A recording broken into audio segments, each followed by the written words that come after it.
Selamat siang adik-adik. Shalom. Shalom. Selamat baku dapat di hari Minggu. Walaupun ketong ibadah di rumah, tapi kakak pengasuh dan teman-teman semua mengharapkan adik-adik duduk tenang bersama papa dan mama. Dan di hari ini kakak pengasuh mau membaca Alkitab. Kita akan membaca firman Tuhan yang terambil dari Kisah Para Rasul 9 ayat 1 sampai ayat yang ke-19. Tapi sebelumnya, mari kita berdoa. Ya Tuhan, ya Allah kami, di saat ini Tuhan, kami akan membaca firman-Mu Bapa. Kami mohon biarlah Tuhan curahkan Roh Kudus-Mu bekerja dalam hati dan pikiran kami, agar firman kebenaran yang kami baca ini Tuhan, dapat kami mengerti dan kami dapat lakukan dalam hidup dan kehidupan kami. Terima kasih Tuhan Yesus. Amin. Iya, adik-adik sudah membukanya? Mari kita membacanya. Saulus bertobat. Sementara itu berkobar-kobar hati Saulus untuk mengancam dan membunuh murid-murid Tuhan. Ia menghadap imam besar dan meminta surat kuasa daripadanya untuk dibawa kepada majelis-majelis Yahudi di Damsyik, supaya jika ia menemukan laki-laki atau perempuan yang mengikuti jalan Tuhan, ia menangkap mereka dan membawa mereka ke Yerusalem. Dalam perjalanannya ke Damsyik, ketika ia sudah dekat kota itu, tiba-tiba cahaya memancar dari langit mengelilingi dia. Ia rebah ke tanah dan kedengaran olehnya suara-suara yang berkata kepadanya, "Saulus, Saulus, mengapakah engkau menganiaya aku?" Jawab Saulus, "Siapakah engkau Tuhan?" Katanya, "Akulah Yesus yang kau aniaya ini. Tetapi bangunlah dan pergilah ke dalam kota. Di sana ada dikatakanlah kepadamu apa yang harus kau perbuat." Maka termangung-mangunglah teman-temannya seperjalanan, karena mereka memang mendengar suara itu, tetapi tidak melihat seorang juga pun. Saulus bangun dan berdiri, lalu membuka matanya, tetapi ia tidak dapat melihat apa-apa. Mereka harus menuntun dia masuk ke Damsyik. 3 hari lamanya ia tidak dapat melihat, dan 3 hari lamanya ia tidak makan dan minum. Damsyik adalah seorang murid Tuhan bernama Ananias. Firman Tuhan kepadanya dalam suatu penglihatan. "Ananias," jawabnya, "Ini aku Tuhan." Firman Tuhan, "Mari pergilah ke jalan yang bernama Jalan Lurus, dan carilah di rumah Yudas seorang dari Tarius yang bernama Saulus. Ia berkata, ia sekarang berdoa, dan dalam suatu penglihatan ia melihat bahwa seorang yang bernama Ananias masuk ke dalam dan menumpungkan tangannya ke atasnya, supaya ia dapat melihat lagi. Jawab Ananias, "Tuhan, dari banyak orang yang telah kudengar tentang orang itu, berapa banyaknya kejahatan yang dilakukannya terhadap orang-orang kudus-Mu di Yerusalem. Dan ia datang kemari dengan kuasa penuh dari imam-imam kepala untuk menangkap semua orang yang memanggil nama-Mu." Tetapi firman Tuhan kepadanya, "Pergilah, sebab orang ini adalah alat pilihan bagiku untuk memberitakan nama-Mu kepada bangsa-bangsa, serta raja-raja dan orang-orang Israel. Aku sendiri akan menunjukkan kepadanya betapa banyak penderitaan yang harus ia tanggung oleh karena namaku." Lalu pergilah Ananias ke situ dan masuk ke rumah itu. Ia menumpangkan tangannya ke atas Saulus, katanya, "Saulus, Saulus, Tuhan Yesus yang telah menampakkan kepadamu di jalan yang engkau lalui, telah menyuruh aku kepadamu supaya engkau dapat melihat lagi dan penuh dengan Roh Kudus." Dan seketika itu juga seolah-olah selaput gugur dari matanya, sehingga ia dapat melihat lagi. Ia bangun lalu dibaptis, dan setelah ia makan, pulihlah kekuatannya. Demikianlah firman Tuhan. Tadi kakak pengasuh sudah membaca firman Tuhan, dan saat ini kakak pengasuh juga mengingatkan adik-adik bahwa minggu kemarin kita sudah bercerita tentang 7 diaken yang dipilih oleh para rasul. Nah, adik-adik bisa ingat ya, kita bersama-sama mengulang 7 diaken yang dipilih oleh rasul. Yang pertama yaitu Stefanus, yang kedua Filipus, yang ketiga Prokorus, yang keempat Nikanor, yang kelima Timon, yang keenam Parmenas, dan yang ketujuh Nikolaus. Nah, ya adik-adik harus ingat ya, jangan lupa. Nah, sekarang kakak pengasuh akan masuk cerita dalam Saulus bertobat. Adik-adik yang Tuhan Yesus kasihi, Saulus ini sebelum dia bertobat, dia adalah orang yang paling jahat. Dia berjalan dari satu kota ke kota yang lain. Dia membunuh orang Kristen. Dan Saulus ini dia tidak suka dengan nama Tuhan Yesus. Nah, adik-adik sekalian yang Tuhan Yesus kasihi, dalam perjalanan Saulus bersama dengan pengikut-pengikutnya, setibanya dia di depan gerbang pintu Damsyik, tiba-tiba ada pancaran sinar dari sorga mengelilingi Saulus. Dan ketika itu juga Saulus pun rebah dan jatuh. Nah, adik-adik, ketika Saulus jatuh rebah, suara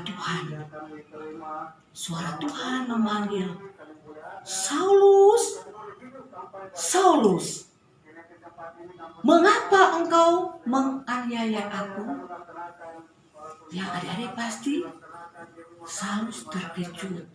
Nah, Saulus langsung menjawab, "Siapakah engkau, Tuhan?" Lalu Tuhan Yesus juga menjawab, "Akulah Tuhan yang kau aniaya." Nah, adik-adik yang Tuhan Yesus kasihi, itulah suara Tuhan. Adik-adik, suara Tuhan itu seakan-akan dia mengasihi Saulus. Ya, walaupun Saulus itu dia sudah melanggar peraturan, melanggar kehendak Tuhan, dia sudah berbuat dosa, dia sudah membunuh orang-orang yang percaya kepada Tuhan Yesus. Tetapi Tuhan Yesus memanggil dia, Tuhan Yesus mengingatkan dia supaya Tuhan itu selalu ada dalam dirinya. Nah, adik-adik Tuhan Yesus kasihi, dalam saat itu juga Tuhan mulai bilang untuk Saulus, "Bangun dan berjalanlah." Nah, adik-adik, Saulus pun juga merasa heran, kok beta nih orang berdosa, masakan Tuhan Yesus suruh saya bisa bangun dan berjalan? Berarti di balik ini Tuhan Yesus masih mengasihi saya walaupun saya orang berdosa. Nah, adik-adik, setelah Saulus bangun, dia mau melihat, dia sudah tidak bisa melihat lagi, matanya sudah buta. Nah, adik-adik, matanya sudah buta, dia tidak bisa melihat. Adik-adik bayangkan, kakak pengasuh mau bilang, ketika adik-adik berjalan dalam kegelapan, apa yang adik-adik rasakan? Pasti adik-adik ketakutan. Atau ketika adik-adik tidur pada malam hari, lampu padam, pasti adik-adik juga ketakutan. Pasti adik bisa berteriak, mama, papa, lampu mati, kan takut. Nah, begitupun juga Saulus, dia juga merasa gelisah karena dia tidak dapat melihat. Lalu dalam 3 hari, bayangkan 3 hari dia tidak makan, dia tidak minum.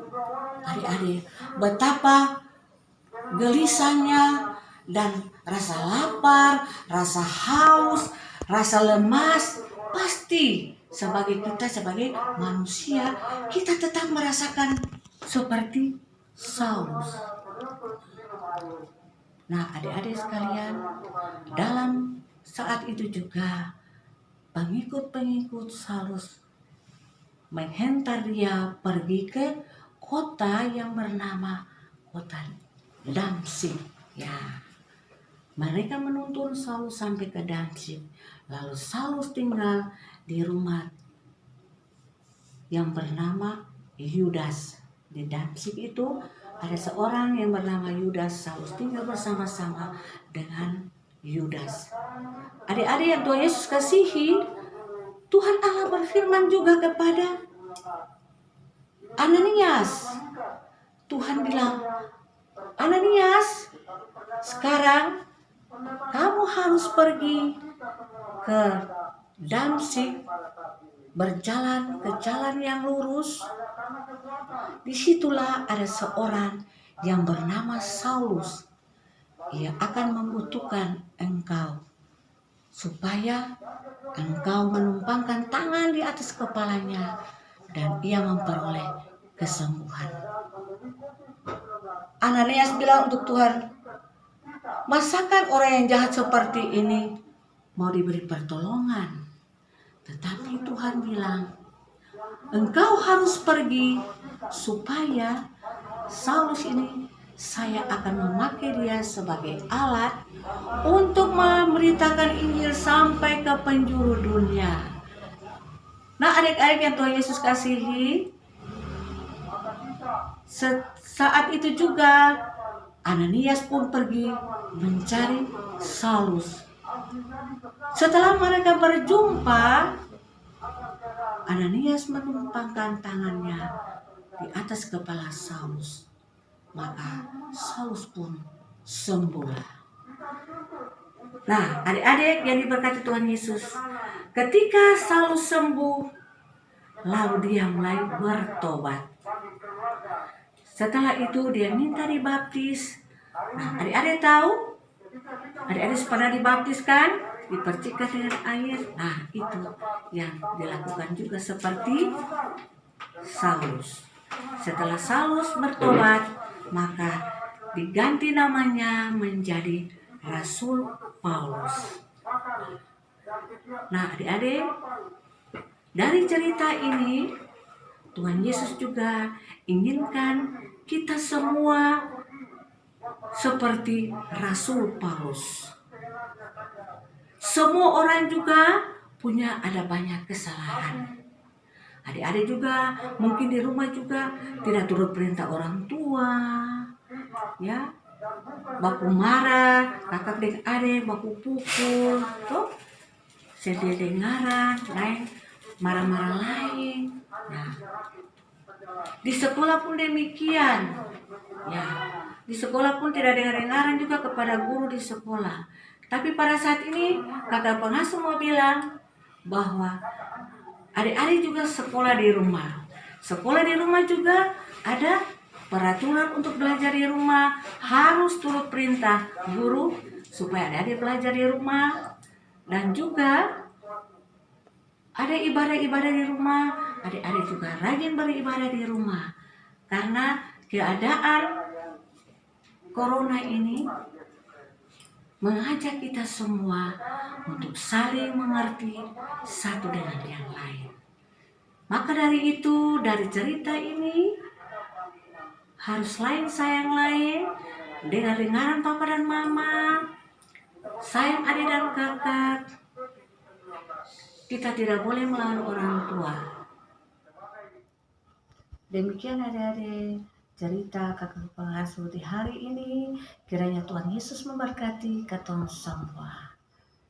Mari katong berdoa mengucap syukur kepada Tuhan Yesus. Terima kasih Tuhan Yesus baik bagi kami di hari ini. Kami sudah bercerita, mendengarkan firman Tuhan. Biarlah firman kebenaran ini senantiasa menjadi pedoman bagi anak-anak terkasih kami.